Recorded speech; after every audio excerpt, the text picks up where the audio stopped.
A baby girl is mysteriously dropped off at an orphanage in Cleveland in 1945.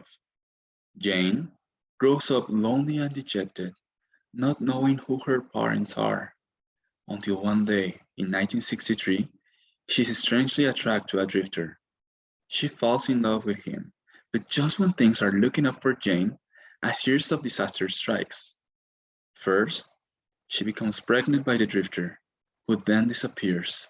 Second, during the complicated delivery, doctors discover that Jane has both sets of sex organs, and to save her life, they must surgically convert her to a him. Finally, a mysterious stranger kidnaps her baby from the delivery room. Reeling from these disasters, rejected from society, scorned by fate, he becomes a drunkard and a drifter. Not only has Jane lost her parents and her lover, but he has lost his only child as well.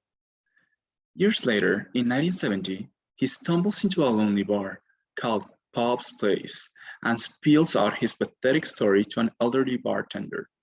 The sympathetic bartender offers the drifter the chance to avenge the stranger who left her pregnant and abandoned, on the condition that he join the time travel corps.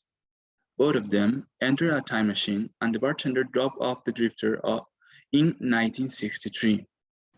The drifter is strangely attracted to a young orphan girl who subsequently becomes pregnant.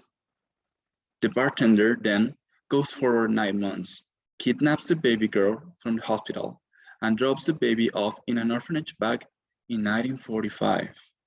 Then, the bartender drops off the thoroughly confused drifter in 1985 to enlist it in a time travel corps. The drifter eventually gets his life together and becomes a respected and elderly member of the time travel corps, and then disguises himself as a bartender and has his most difficult mission, a date with destiny, meeting a certain drifter at Pop's Place in 1970.